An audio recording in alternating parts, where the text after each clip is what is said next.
कहानी की शुरुआत होती है एक छोटे पैसेंजर प्लेन से जो अमेरिका की तरफ जा रहा था। उसी दौरान एक यात्री हैरान होकर फ्लाइट अटेंडेंट से पूछता है कि आखिर फ्लाइट का रूट अचानक क्यों बदल दिया गया। फ्लाइट अटेंडेंट उसे समझाती है कि असली रूट पर मौसम बहुत खराब है, इसलिए पायलट ने खुद फैसला लेकर रास्ता बदल दिया है और अब विमान अमेज़न के ऊपर से उड़ान भरेगा। चूंकि इस फ्लाइट में केवल 8 यात्री थे, इसलिए किसी ने इस बात को ज्यादा गंभीरता से नहीं लिया। लेकिन कुछ देर बाद अचानक पूरा विमान जोर जोर से हिलने लगता है। पायलट नोटिस करता है कि अचानक विमान का जीपीएस सिस्टम काम करना बंद कर चुका है, यहाँ तक कि कंट्रोल पैनल भी रिस्पॉन्ड नहीं कर रहा। पायलट तुरंत बेस स्टेशन से संपर्क करने की कोशिश करता है, लेकिन उसकी कोशिश भी नाकाम हो जाती है क्योंकि रेडियो कम्युनिकेशन सिस्टम भी बंद हो चुका था। लेकिन सबसे अजीब बात यह थी कि पायलट को जैसे पहले से अंदाजा था कि कुछ गलत होने वाला है। वो किसी तरह विमान को संभालते हुए अपने फोन से एक आखिरी वीडियो रिकॉर्ड करने लगता है। उस वीडियो में वो कहता है कि इस विमान में ऐसे बड़े बड़े राज्य छिपे हैं जिन्हें देखकर उसे पहले ही शक हो गया था कि कोई बड़ा हादसा हो सकता है। अब विमान तेजी से नीचे गिरने लगता है। सामने घना जंगल और ऊंचे पहाड़ दिखाई दे रहे थे। पायलट किसी तरह पेड़ों की शाखाओं का इस्तेमाल करके विमान की स्पीड कम करने की कोशिश करता है ताकि क्रैश का असर थोड़ा कम हो जाए। कई किलोमीटर तक घसीटने के बाद आखिरकार विमान रुक जाता है। यहाँ मौजूद लगभग सभी यात्री जिंदा बच जाते हैं, लेकिन फ्लाइट अटेंडेंट जिसने सीट बेल्ट नहीं पहनी थी वो मौके पर ही मर जाती है। अब सभी यात्री घबराकर एक दूसरे से चर्चा करने लगते हैं कि आखिर अब उन्हें क्या करना चाहिए। वो लोग पहले ये कंफर्म करते हैं कि फ्लाइट अटेंडेंट के अलावा किसी को कोई गंभीर चोट नहीं आई। इसके बाद 2 यात्री जल्दी से कॉकपिट में जाकर पायलट की हालत देखने लगते हैं, लेकिन वहाँ का दृश्य देखकर वो दंग रह जाते हैं। कुछ पेड़ों की बड़ी शाखाएं पायलट के सीने के आर पार हो चुकी थीं, फिर भी वो किसी तरह जिंदा था। दोनों यात्री धीरे धीरे सीट हटाने की कोशिश करते हैं ताकि पायलट ठीक से सांस ले सके। तभी अचानक विमान के बाहर आग लगने की आवाज आती है। सभी यात्री तुरंत विमान से बाहर निकल जाते हैं और आग बुझाने की कोशिश करने लगते हैं, क्योंकि अगर पूरा विमान जल गया तो रेस्क्यू टीम आने तक वो लोग रहेंगे कहाँ। कुछ समय बाद हालात थोड़े शांत होते हैं। अब सभी 8 यात्री एक साथ बैठकर समझने की कोशिश करते हैं क्या आखिर रूट बदलने के बाद वो अमेज़न के किस हिस्से में आ गए। किसी के फोन में कोई सिग्नल नहीं था, मतलब इस घने जंगल में सैटेलाइट फोन के बिना बाहर की दुनिया से संपर्क करना लगभग नामुमकिन था। ये जंगल सैकड़ों मील तक फैला हुआ था, यहाँ से पैदल निकलना भी असंभव जैसा था। सबसे बड़ी समस्या ये थी कि बाहर किसी को ये तक नहीं पता कि उनका विमान यहाँ क्रैश हुआ है, मतलब कोई उन्हें ढूंढने भी नहीं आएगा। तभी यात्रियों में से एक आदमी जिसका नाम जैक था सबका परिचय जानने की बात करता है। वो कहता है कि अगर सब एक दूसरे को समझेंगे तभी मिलकर सही फैसला ले पाएंगे कि आगे क्या करना है। जैक अपना परिचय देते हुए बताता है कि वो एक इंश्योरेंस इन्वेस्टिगेटर है। उसका काम लोगों को इंश्योरेंस फ्रॉड करने से रोकना है। वो अपना एक केस खत्म करके अमेरिका वापस लौट रहा था। इसके बाद दूसरा यात्री अपना नाम केविन बताता है। वो पेशे से एक डॉक्टर था। केविन बताता है कि कई साल डॉक्टर रहने के बाद उसने मेडिकल इक्विपमेंट का बिजनेस शुरू किया है और उसी काम से वो वापस अमेरिका जा रहा था। डॉक्टर केविन पायलट की हालत देखकर समझ जाता है कि उसकी वोकल कॉर्ड डैमेज हो चुकी है, इसलिए वो बोल नहीं पा रहा। लेकिन वही इकलौता इंसान था जो शायद उन्हें यहाँ से बाहर निकाल सकता था, इसलिए उसे हर हाल में बचाना जरूरी था। इसके बाद तीसरी यात्री अपना नाम क्रिस्टी बताती है। वो कहती है कि उसे दुनिया घूमना पसंद है और वो अपने ट्रैवल वीडियो सोशल मीडिया पर पोस्ट करती है, लेकिन जब उससे उसके अतीत के बारे में पूछा जाता है तो वो कुछ भी बताने से मना कर देती है। चौथा यात्री था कार्लोस। वो एक रेसलर था और मूल रूप से मेक्सिको का रहने वाला था। वो एक फाइटिंग प्रतियोगिता में हिस्सा लेने अमेरिका जा रहा था। इसके बाद एक युवा कपल अपना परिचय देता है। उनका नाम था डैनी और एमी। वो बताते हैं कि उनकी हाल ही में शादी हुई है और वो हनीमून के लिए अमेरिका जा रहे थे। आखिर में बचते हैं एक मिडिल एज कपल, डेविड और लीसा। वो अमेरिका के एक छोटे शहर में होटल चलाते थे, लेकिन डेविड की हार्ट सर्जरी के लिए वो बाहर जा रहे थे। इस तरह सभी लोग एक दूसरे के बारे में थोड़ा बहुत जान लेते हैं। अब उनके साथ था घायल पायलट जो बोलने की हालत में नहीं था। तभी जैक सबको सुझाव देता है कि सबसे पहले विमान में बचा सारा खाना और पानी इकट्ठा करके राशन की तरह बांटना चाहिए, ताकि उन्हें पता चल सके कि वो कितने दिन तक जिंदा रह सकते हैं। वो लोग चेक करते हैं और पता चलता है कि खाना और पानी ज्यादा से ज्यादा 3 दिन तक चल सकता है। इसके बाद जैक कहता है कि अगर बारिश या तूफान आया तो उन्हें विमान के अंदर शरण लेनी पड़ सकती है, इसलिए फ्लाइट अटेंडेंट की बॉडी को बाहर कहीं दूर रखना होगा ताकि विमान के अंदर जगह बनी रहे। सभी लोग मिलकर ये छोटे छोटे काम खत्म करते हैं। अब उनके सामने सबसे बड़ा सवाल था यहाँ से बाहर कैसे निकला जाए। अब जैक और बाकी सभी घायल पायलट के पास जाकर उससे पूछते हैं कि क्या विमान में कोई सैटेलाइट फोन मौजूद है जिससे वो बाहर मदद के लिए संपर्क कर सकें। साथ ही वो ये भी जानना चाहते थे कि आखिर विमान अपने असली रूट से हटकर इस जंगल में कैसे आ गया और बिना किसी खराब मौसम के अचानक क्रैश कैसे हो गया। पायलट कुछ बोलने की कोशिश करता है। ऐसा लग रहा था जैसे वो कोई बड़ा राज जानता हो, लेकिन लेकिन बोल ना पाने की वजह से वो कुछ भी बता नहीं पाता। तभी जैक कहता है कि चूंकि केविन एक डॉक्टर है इसलिए उसे पायलट का इलाज करना चाहिए, लेकिन केविन तुरंत मना कर देता है। वो कहता है कि पायलट को बचाने के लिए सर्जरी करनी पड़ेगी और इस जंगल में उसके पास ना तो सही मेडिकल उपकरण है और ना ही दवाइयाँ। अगर वो अभी सर्जरी करेगा तो शायद पायलट और जल्दी मर जाएगा। इसलिए सभी फैसला करते हैं कि फिलहाल पायलट के ठीक होने का इंतजार करना ही बेहतर होगा। उधर लीसा विमान से खाना निकालकर सभी में थोड़ा थोड़ा बांट देती है। खाना खाने के बाद सभी लोग उम्मीद करने लगते हैं कि शायद वो यहाँ से बाहर निकल पाएंगे। तभी क्रिस्टी पास के एक ऊंचे पहाड़ की तरफ देखते हुए कहती है कि शायद अगर वो लोग ऊपर चढ़ जाएं तो किसी फोन में सिग्नल आ सकता है, इसलिए उन्हें वहां जाकर कोशिश करनी चाहिए। लेकिन तब तक शाम हो चुकी थी, इसलिए सभी तय करते हैं कि अगली सुबह वो पहाड़ की तरफ जाएंगे। तभी पायलट की हालत अचानक और खराब होने लगती है, यहाँ तक कि केविन जो अब तक कुछ नहीं कर रहा था वो भी समझ जाता है कि अगर कुछ नहीं किया गया तो पायलट वैसे ही मर जाएगा। इसलिए वो रिस्क लेने का फैसला करता है। केविन कहता है कि वो इसी हालत में किसी तरह पायलट की सर्जरी करने की कोशिश करेगा। अब वो बचेगा या नहीं ये उसकी किस्मत पर निर्भर करेगा। केविन की बात मानकर बाकी लोग विमान से जरूरत का सामान ढूंढ कर लाते हैं। वो लोग एक सब्जी काटने वाला चाकू, शराब और बाकी छोटी मोटी चीजें इकट्ठा करते हैं जो सर्जरी में काम आ सकती थीं। अब डॉक्टर केविन बिना एनेस्थीसिया के सर्जरी शुरू करता है। दर्द की वजह से पायलट बुरी तरह तड़पने लगता है, लेकिन सौभाग्य से सर्जरी उम्मीद से बेहतर होती है। सर्जरी खत्म होने के बाद केविन बताता है कि अगर पायलट रात भर आराम करे तो शायद सुबह तक उसकी हालत बेहतर हो जाएगी। लेकिन किसी को अंदाजा नहीं था कि रात में उनके साथ क्या होने वाला है। रात के समय जब सभी लोग बाहर सो रहे थे तभी एक नकाबपोश इंसान चुपके से घायल पायलट के पास आता है। वो उसके मुंह को दबाकर उसकी सांस रोक देता है और कुछ ही सेकंड में पायलट की मौत हो जाती है। अगली सुबह जब सभी उठते हैं तो पायलट की लाश देखकर हैरान रह जाते हैं, क्योंकि पिछली रात सर्जरी के बाद उसकी हालत काफी बेहतर हो चुकी थी और वो तो उन्हें कोई जरूरी बात बताने वाला था। डॉक्टर केविन उसकी जांच करके कहता है कि उसके शरीर में कोई इन्फेक्शन नहीं हुआ था, मतलब उसकी मौत सामान्य तरीके से नहीं हुई। अब सभी लोग चर्चा करने लगते हैं कि रात में किसी को पायलट की निगरानी करनी चाहिए थी, लेकिन अब बहुत देर हो चुकी थी। आखिरकार वो लोग सोचते हैं कि शायद उसकी मौत चोटों की वजह से हुई होगी, इसलिए वो पायलट की बॉडी को भी फ्लाइट अटेंडेंट की बॉडी के पास एक पेड़ के नीचे रख आते हैं, ताकि अगर कभी कोई रेस्क्यू टीम यहाँ पहुंचे तो दोनों की बॉडी उनके परिवार तक पहुंचाई जा सके। लेकिन किसी का ध्यान नहीं जाता कि पायलट की जेब से उसका फोन नीचे गिर चुका था और डैनी चुपचाप वो फोन उठा लेता है। जब एमी उससे इसके बारे में पूछती है तो डैनी उसे किसी को कुछ न बताने के लिए कहता है, क्योंकि अब उसे किसी पर भरोसा नहीं रहा था। इसके बाद डैनी अकेले पायलट की बॉडी के पास जाता है और उसका एक उंगली काट लेता है ताकि फिंगरप्रिंट से फोन अनलॉक किया जा सके। उधर मिडिल एज कपल डेविड और लीसा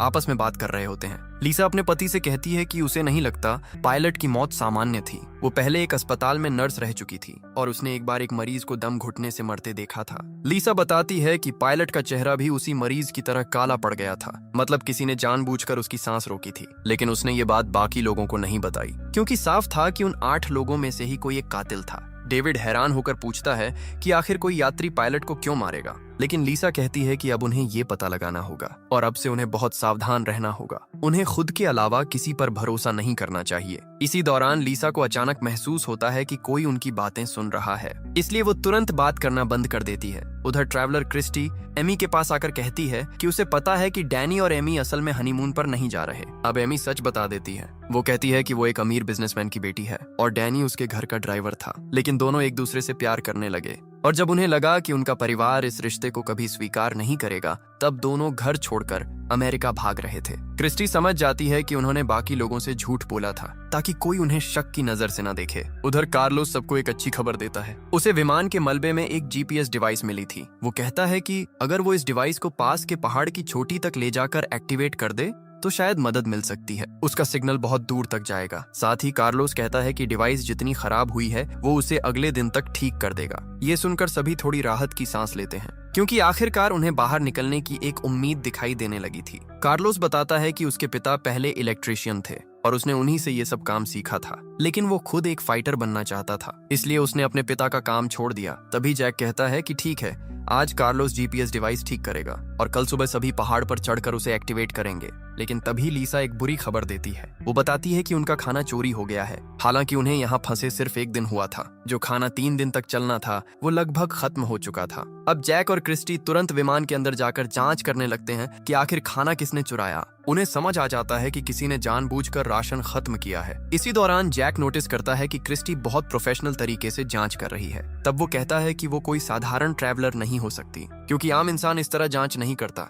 तब आखिरकार क्रिस्टी सच बताती है। वो असल में एक रिपोर्टर थी जो अलग अलग देशों में जाकर गैंग्स और अपराधियों का पर्दाफाश करती थी। इसीलिए उसने अपने बारे में झूठ बोला था ताकि अगर यात्रियों में कोई अपराधी हो तो वो उस पर हमला ना करे। मतलब वहां मौजूद हर इंसान अपने अतीत के बारे में कुछ न कुछ छिपा रहा था। अब क्योंकि उनके पास खाने और पानी की कमी हो चुकी थी, इसलिए कार्लोस को जीपीएस डिवाइस ठीक करने के लिए छोड़कर बाकी सभी लोग जंगल में खाने और पानी की तलाश में निकल पड़ते हैं। चलते चलते उन्हें रास्ते में नीले रंग के कुछ मशरूम दिखाई देते हैं। क्रिस्टी अपने रिपोर्टिंग अनुभव से तुरंत समझ जाती है कि ये जहरीले मशरूम हैं और इन्हें खाने से कुछ घंटों में इंसान की मौत हो सकती है। वो सभी को चेतावनी देती है कि कोई भी गलती से इन्हें हाथ न लगाए। साथ ही वो ये भी बताती है कि ऐसे मशरूम आमतौर पर गीली जगहों पर उगते हैं, मतलब आसपास कहीं पानी का बड़ा स्रोत जरूर होगा। थोड़ा आगे बढ़ने पर उन्हें सच में एक तालाब मिल जाता है, लेकिन वहाँ का पानी साफ नहीं था, इसलिए उसे पीने लायक बनाने का तरीका ढूंढना जरूरी था। तभी अचानक पीछे से गोली चलने की आवाज आती है। सभी लोग डरकर पीछे दौड़ते हैं। वहां पहुंचकर वो देखते हैं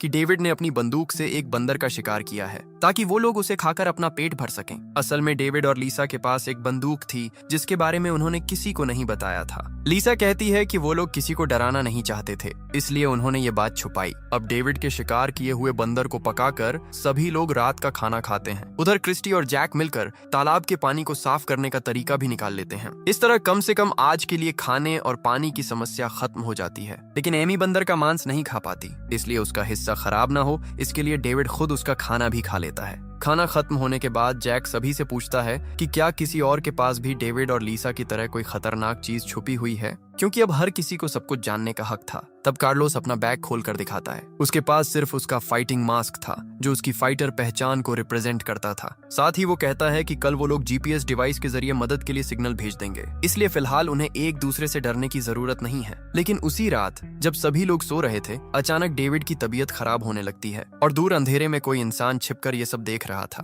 अब वही रहस्यमयी इंसान अपना सैटेलाइट फोन निकालता है और किसी लड़की को कॉल करता है। वो कहता है कि उनका प्लान अब तक पूरी तरह सफल रहा है और वो इसे और तेजी से आगे बढ़ाएगा। मतलब उन यात्रियों में से किसी एक के पास सैटेलाइट फोन मौजूद था, लेकिन उसने जानबूझकर उसे सबसे छुपा रखा था और शायद वही शुरू से ये सब कर रहा था। लेकिन क्यों, ये अभी भी एक बड़ा रहस्य था। अगली सुबह सभी लोग लीसा के रोने की आवाज सुनकर जागते हैं, क्योंकि रात में डेविड की मौत हो चुकी थी। डॉक्टर केविन उसकी जांच करके बताता है कि उसके मुंह से झाग निकल रहा है, मतलब उसे फूड पॉइजनिंग हुई थी और शायद उसे वही जहरीले मशरूम खिलाए गए थे जो उन्होंने पिछले दिन जंगल में देखे थे। ये सुनते ही लीसा गुस्से में आ जाती है। वो सभी पर चिल्लाने लगती है कि उनमें से कोई एक इंसान सबको एक एक करके मार रहा है, लेकिन अब तक किसी को ये समझ नहीं आ रहा था कि आखिर कोई ऐसा क्यों करेगा। इन 8 लोगों में से तो कोई भी एक दूसरे को पहले से जानता तक नहीं था। तब लीसा सभी को बताती है कि पायलट की मौत भी सामान्य नहीं थी। उसे उसी समय समझ आ गया था कि किसी ने जानबूझकर उसका दम घोंटा था, लेकिन उसने उस वक्त कुछ नहीं कहा ताकि सभी लोग आपस में लड़ने न लगे। अब लीसा को याद आता है कि उसने ये सारी बातें डेविड को बताई थीं और उसी दौरान उसे महसूस हुआ था कि कोई उनकी बातें सुन रहा था।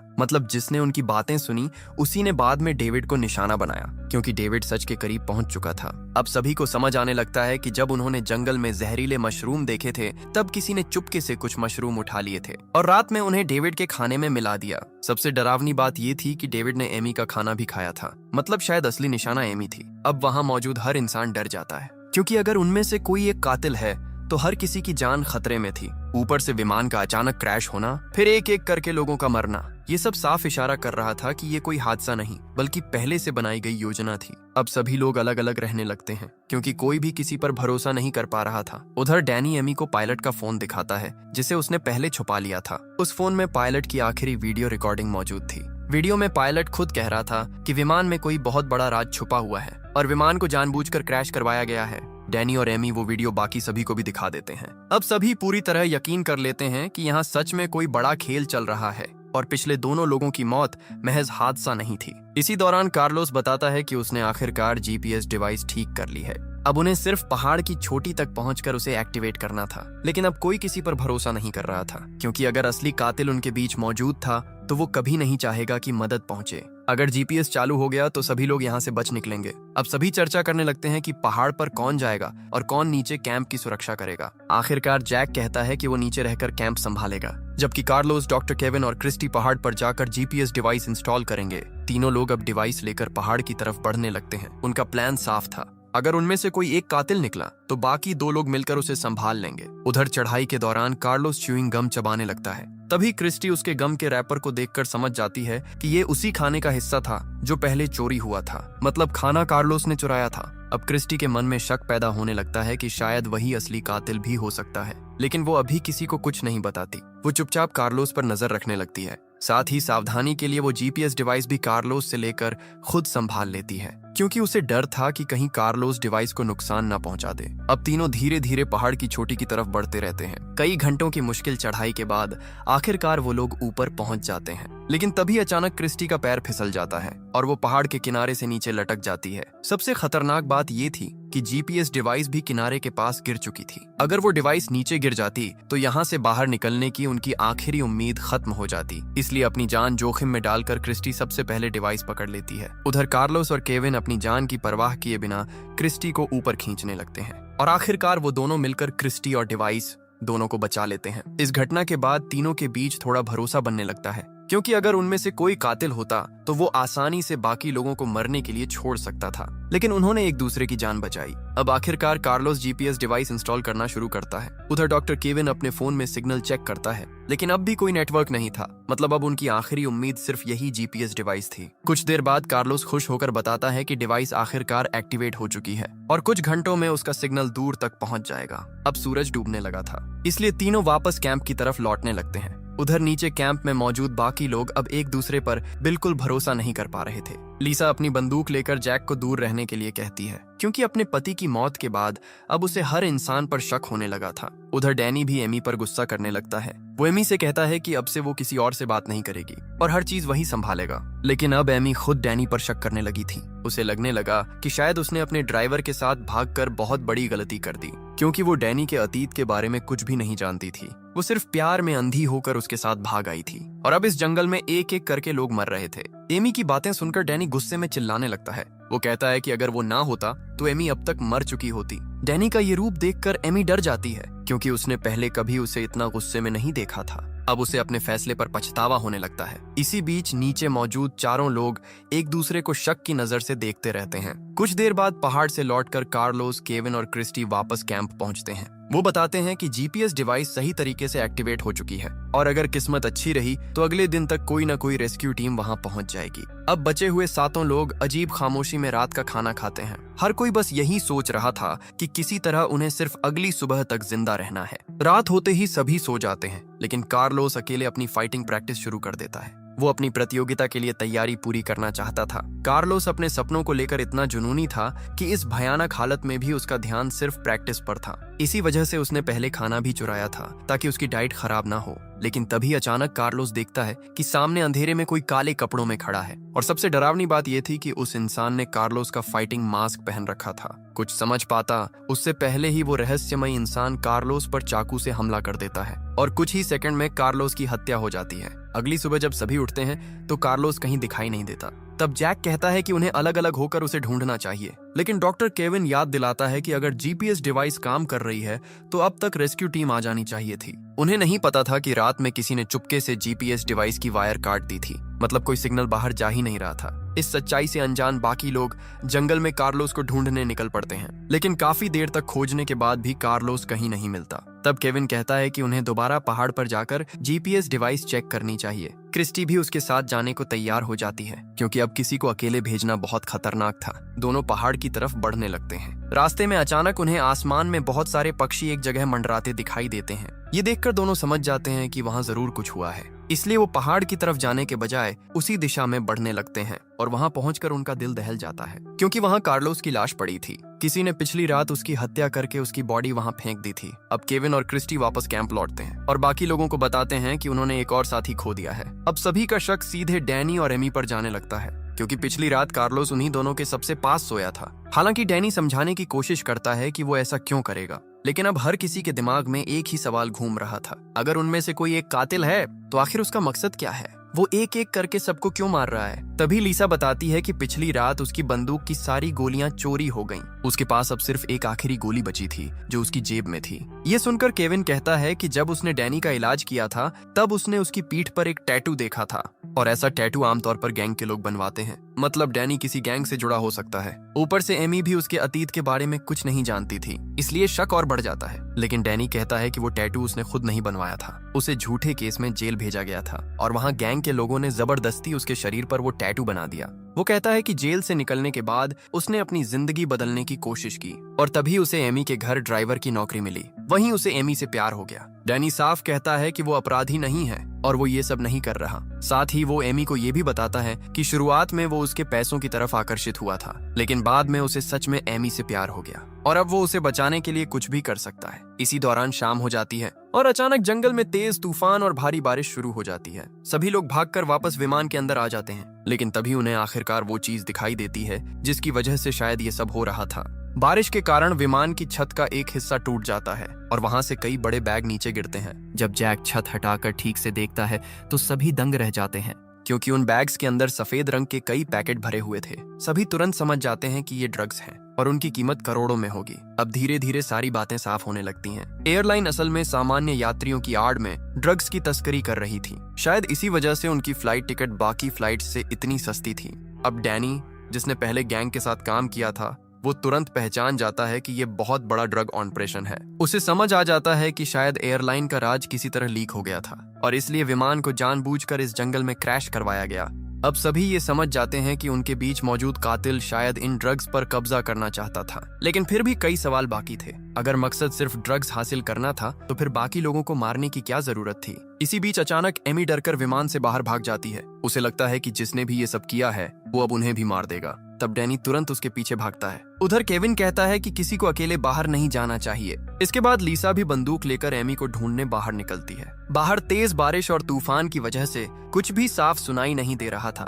लीसा जंगल में एमी को ढूंढ रही होती है, तभी पीछे से वही रहस्यमयी कातिल उस पर हमला कर देता है। वो चाकू से लीसा पर कई वार करता है। मरने से पहले लीसा उसकी नकाब हटाने की कोशिश करती है ताकि उसका चेहरा देख सके, लेकिन वो सफल नहीं हो पाती और कुछ ही पलों में लीसा की भी मौत हो जाती है। अगली सुबह जब बाकी लोग लीसा की लाश देखते हैं तो सभी पूरी तरह टूट जाते हैं। उन्होंने लाख कोशिश की, लेकिन कातिल बार बार किसी न किसी को मार रहा था। अब वहां मौजूद हर इंसान दूसरे पर शक करने लगता है, लेकिन किसी के पास कोई पक्का सबूत नहीं था। तभी अचानक क्रिस्टी अपनी बंदूक जैक की तरफ तान देती है। वो कहती है कि उसे जैक के सामान से लीसा की बंदूक की चोरी हुई गोलियां मिली हैं, मतलब जैक ही असली कातिल हो सकता है। लेकिन क्रिस्टी के पास सिर्फ यही सबूत नहीं था, उसे जैक के बैग से एक सैटेलाइट फोन भी मिला था। अब क्रिस्टी पूरी तरह यकीन कर चुकी थी कि जैक ही ये सब कर रहा है। हालांकि जैक खुद को बेगुनाह बताता है। वो कहता है कि हाँ, उसने लीसा की बंदूक से गोलियां निकाली थीं, लेकिन उसने ऐसा इसलिए किया क्योंकि उसे लगा था कि लीसा ही कातिल है। वो सिर्फ बाकी लोगों की सुरक्षा चाहता था, लेकिन सैटेलाइट फोन उसका नहीं था। जैक कहता है कि असली कातिल ने ही उसे फंसाने के लिए वो फोन उसके बैग में रखा है। तभी केविन जल्दी से कहता है कि उन्हें उस सैटेलाइट फोन से तुरंत मदद मांगनी चाहिए, लेकिन क्रिस्टी बताती है कि वो पहले ही कोशिश कर चुकी है। फोन में एक पासवर्ड लगा हुआ है और बिना पासवर्ड के वो इस्तेमाल नहीं हो सकता। अब क्योंकि फोन जैक के बैग से मिला था, इसलिए सभी को लगता है कि पासवर्ड सिर्फ जैक को ही पता होगा। लेकिन जैक बार बार कहता है कि फोन उसका नहीं है और उसे कोई पासवर्ड नहीं पता। अब डैनी गुस्से में जैक पर हमला कर देता है, लेकिन केविन उसे रोकते हुए कहता है कि अगर उन्होंने जैक को मार दिया तो फिर फोन कभी अनलॉक नहीं होगा और तब वो लोग यहाँ से बाहर नहीं निकल पाएंगे। इसलिए फिलहाल जैक को जिंदा रखना जरूरी था। इसके बाद वो लोग जैक को बांध देते हैं। अब बचे हुए 4 लोग फैसला करते हैं कि किसी को जैक से सच उगलवाना होगा और आखिरकार ये जिम्मेदारी डॉक्टर केविन को दी जाती है। केविन जैक के पास जाकर एक बार फिर उससे पासवर्ड पूछता है, लेकिन जैक फिर वही कहता है कि उसे कुछ नहीं पता। अब मजबूर होकर केविन उसे टॉर्चर करना शुरू कर देता है। वो उसके नाखून उखाड़ने लगता है। उधर उसी समय क्रिस्टी, डैनी और एमी पहाड़ पर लगे जीपीएस डिवाइस को चेक करने निकलते हैं। वहां पहुंचकर वो लोग देखकर दंग रह जाते हैं, क्योंकि किसी ने जीपीएस डिवाइस की वायर निकाल दी थी। मतलब इतने समय से कोई सिग्नल बाहर जा ही नहीं रहा था। अब क्रिस्टी जल्दी से वायर वापस जोड़ती है और आखिरकार जीपीएस डिवाइस दोबारा चालू हो जाती है। अब उनकी लोकेशन अमेरिका तक पहुंच जाती है, जहां लोग कई दिनों से उस लापता विमान को खोजने की कोशिश कर रहे थे। लेकिन समस्या ये थी कि लोकेशन अमेजन जंगल के उस हिस्से में थी जो अमेरिका की सीमा के बाहर आता था। ऊपर से एयरलाइन भी अमेरिकी रजिस्टर्ड नहीं थी, इसलिए अमेरिकी सेना वहां सीधे नहीं जा सकती थी। इसी दौरान एक सरकारी इन्वेस्टिगेटर जिसका नाम क्लेयर था, एयरलाइन के ऑफिस पहुंचती है। वो कंपनी के खिलाफ जांच शुरू करने का आदेश देती है, क्योंकि उनका एक विमान कई दिनों से गायब था और कंपनी ने इस बारे में किसी को कोई जानकारी नहीं दी थी। लेकिन एयरलाइन की मैनेजर कोरा मुस्कुराते हुए कहती है कि वो आराम से जांच कर सकती है, क्योंकि विमान अमेरिका के बाहर क्रैश हुआ है और वहां सिर्फ मैक्सिकन आर्मी ही जा सकती है। इसी दौरान एक बड़ा खुलासा होता है। वो इन्वेस्टिगेटर क्लेयर असल में जैक की पत्नी थी। और जैक एयरलाइन के खिलाफ एक गुप्त मिशन पर गया था। वो इस पूरी ड्रग तस्करी की जांच कर रहा था, इसीलिए क्लेयर अब उसे ढूंढने की कोशिश कर रही थी। इस खुलासे के बाद एक बात साफ हो जाती है, जैक असली कातिल नहीं हो सकता।